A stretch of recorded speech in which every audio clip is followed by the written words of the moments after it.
Hi viewers, ఈ video యొక్క ప్రధాన ఉద్దేశం ఈమె ఎమ్మెల్సీగా ఉన్నటువంటి కవిత పవన్ కళ్యాణ్ రాజకీయాలకు పనికిరాడని, ఆయనకి స్టెబిలిటీ లేదని, అసలు ఆయన రాజకీయాలు ఎందుకున్నాడు ఏంటని చెప్పేసి మాట్లాడినాయి కదా.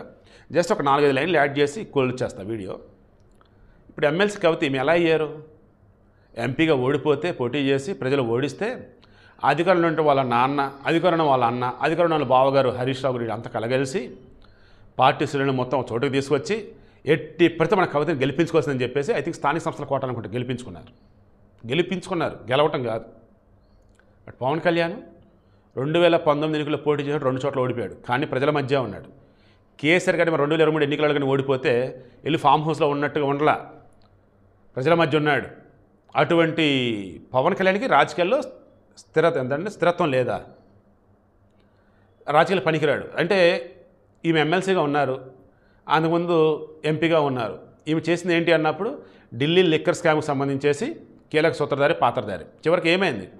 తెలంగాణలో బీఆర్ఎస్ పార్టీ ఓడిపోవడానికి ఇది వన్ ఆఫ్ ద రీజన్ ఈమె, లిక్కర్ స్కామ్.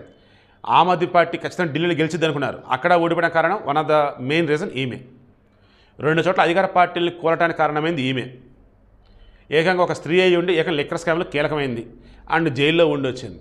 ఈమె మరలా తాను ఓడిపోయినా ప్రజల మధ్య ఉంటూ, ప్రజల కోసమే ఉంటూ, ఎన్ని రకాలుగా వైసీపీలు ఇబ్బందులు పెట్టినా ప్రజలతోనే ఉంటూ, తన సొంత డబ్బులతోనే ప్రజలకి మంచి చేసుకుంటున్న పవన్ కళ్యాణ్ గురించి ఈమె తప్పుగా మాట్లాడుతుంది, తేడాగా మాట్లాడుతుంది. ఏమనాలి వీళ్ళని చెప్పండి. అదేమంటే జగన్ గొప్ప లీడర్ అంట, గొప్ప నాయకుడే అంట. బాబోయ్, నేను మరలా చెప్తున్నా, జగన్ అనే ఒక ఆ దరిద్రం, వైసీపీ పాలన బాగుంది అనే ఒక భ్రమ వదిలించుకోకపోతే ఏ రాజకీయ పార్టీ వలన ఎవరైనా సరే నానా రకాలుగా ఇబ్బంది పడక తప్పదు. ఆల్రెడీ 2023 ఎన్నికలప్పుడు అది ప్రూవ్ అయింది, 2024 ఎన్నికలప్పుడు అది ప్రూవ్ అయింది. అయినా సరే బీఆర్ఎస్లో మారట్ల.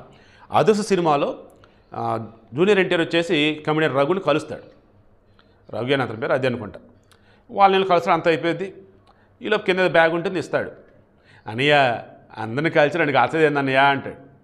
నీకు కొవ్వెక్కువ తెలియట్లా, బుల్లెట్ దిగి చాలాసేపు అయింది అంటాడు జూనియర్ ఎన్టీఆర్. చూస్తే బుల్లెట్ ఆల్రెడీ దిగి ఉంటుంది.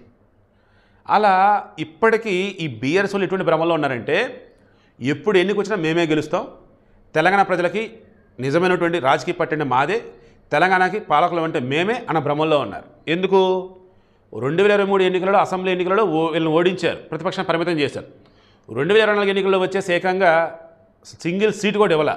ఆయన సరే ఇంకా తెలంగాణ అంటే మేము అన్నట్టు భ్రమంలో ఉన్నారు వీళ్ళు. దానికి తోడు జగన్ అనే దరిద్రాన్ని అబ్బా గొప్ప పాలకుడు అని చెప్పేసి నెత్తులు పెట్టుకుంటా ఉన్నారు. ఇప్పటికి చంద్రబాబు దొరికినప్పుడల్లా కేసీఆర్, ఈ కేటీఆర్ ఇలాగే అంటారు, కూటమి కనుక ఫామ్ అవ్వకపోతే మరలా జగనే సీఎం అయ్యేవాడు. ఏం పీకడని సీఎం అయ్యేవాడు అంటే ఆంధ్రులు అంత పిచ్చోళ్ళ. జగన్ ఎందుకు సీఎంగా ఎలక్ట్ చేస్తారు? ఏం పెట్టాడని? వాళ్ళ పార్టీ కేంద్ర కార్యాలయమే సొంత బిల్డింగ్ లేదు, 3 రాజధానుల ఏం కట్టాడు, ఏముందని? సర్వనాశం చేసి పెడితే ఆయన అంట ఇంకా కేసీఆర్కి మంచోడు, బీఎస్ఆర్కి మంచోడు అంట. పిచ్చోళ్ళు వారు, అమాయకులు ఆంధ్రులు మరి. సో వీడికి ఇంట్రెస్ట్ ఏంటంటే, పవన్ కళ్యాణ్కి రాజకీయ స్థిరత్వం లేదు, అన్ఫార్చునేట్లీ ఏపీకి డిప్యూటీ సీఎం అయ్యాడు. అంటే ఏపీ ప్రజలు దురదృష్టం ఈయన డిప్యూటీ సీఎం అవటం. ప్రజల కోసం కష్టపడి జగన్ని, వైసీపీని పాతాలను తొక్కుదని ప్రతిజ్ఞ చేసి పోటీ చేసి గెలిస్తే అన్ఫార్చునేట్లీ అయ్యాడంట. వైసీపీ తప్ప అన్ని పార్టీలు పొత్తు పెట్టుకున్నాడంట. పొత్తు పెట్టుకుంటే అందులో ఏముంది? బీఆర్ఎస్ పొత్తులు పెట్టుకోవాలా? టీడీపీతో పొత్తు పెట్టుకోవాలి గతంలో? ఆ టీడీపీ నుంచే కదా వచ్చింది మీ తండ్రి గారు. అండ్ మోర్ ఓవర్ కాంగ్రెస్తో పొత్తు పెట్టుకోవాలా మీరు? ఎంఐఎంతో లేరా? కమ్యూనిస్టులతో లేరా? ఓరు దేవుడు, అసలు మీరు ఎవరితో పొత్తు పెట్టుకోలేదు. పేరుకే వైసీపీ వాడు విడిగా ఉంది, వైసీపీ కూడా మీ జాన్ జిగిరియే కదా. సో ఇంక చెప్పేది ఏముందండి, నేను వీడియో క్లోజ్ చేస్తున్నా. ఇప్పటికే మరలా చెప్తున్నా, మీలో కూడా ఇంకా ఎవరైనా జై వైసీపీ, జై జగన్ అంటూ ఉంటే దరిద్రాన్ని నెత్తిన పెట్టుకుని ఊరేగటమే. దానివల్ల మీరు ఏం మాట్లాడితే ఏంటో మీకు తెలియకుండానే భ్రష్టు పెట్టి పోతారు. ఈ బీఆర్ఎస్ పార్టీలో కేసీఆర్ కానీ, కవిత కానీ, కేటీఆర్ కానీ, హరీష్ కానీ సందర్భం వచ్చినప్పుడు కూడా ఇంకా జగన్ని తోపు అంటూనే ఉన్నారు. ఆ అంటున్న ప్రతిసారి కూడా వీళ్ళకి తుప్పు వదులుతూనే ఉంది. సోషల్ మీడియాలో నెటిజన్లు ఆ రకంగా వీళ్ళకి నానా రకాలుగా అన్ని నిజాలు ముందు పెడతా ఉన్నారు. ఇప్పుడు జనసేన సైనికులు మాత్రం చెడుగుడు ఆడుకుంటూ ఉన్నారు, బీఆర్ఎస్ కానీ కవితను కానీ పోస్టుల రూపంలో. బట్ కవిత గారు, మీరు ఆడవాళ్ళు అంటే గౌరవప్రదంగా సొసైటీలో ఉండాలి, కానీ మీ గురించి సోషల్ మీడియా వచ్చే పోస్టులు నాకే చాలా బాధ అనిపిస్తుంది. అందుకే వీడియో చేస్తున్నా.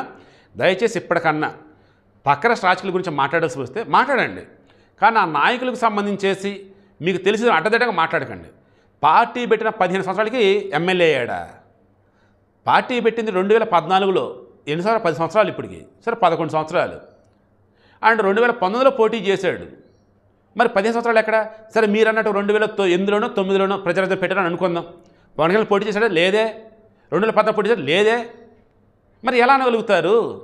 అరే ముందు ఎవడో మైకి పెట్టగానే అడ్డదిడ్డంగా ఎవడో మాట్లాడుతున్నట్టు మీరు కూడా ఇంటర్వ్యూ అనగానే వాళ్ళకి క్వశ్చన్ అడగగానే ఇక మీరు తెలియగలన్నట్టు మీకు అంతా మీకే తెలుసు అన్నట్టు మీరు రాజకీయాలు ఆరి తేరిపోయినటువంటి జ్ఞానం ఉన్న వాళ్ళు అన్నట్టు బిహేవ్ చేద్దాం అన్నట్టు మాట్లాడితే కరెక్ట్ కాదండి. నేషనల్ ఎడ్యుకేషన్ పాలసీ సంబంధించి పవన్ కళ్యాణ్ నేను చెప్తుంది ఏంటంటే త్రిభాషా విధానం హిందీని బలవంతం ఎవడు రుద్దటంలా. తమిళనాడులో వాంటెడ్గా 2026లో ఎన్నికలు ఉన్నాయి కాబట్టి ద్రవిడుల్ని రెచ్చగొట్టాలి కాబట్టి వాళ్ళు హిందీ మన మీద రుద్దుతున్నారని బిల్డప్ పెడుతున్నారు తప్ప వేరేది కాదు. ఆల్రెడీ మద్రాసులో హిందీ ప్రచార సభ సమేతం ఉంటుంది. మన తమిళనాడులో చాలామంది హిందీ బాగానే మాట్లాడతారు.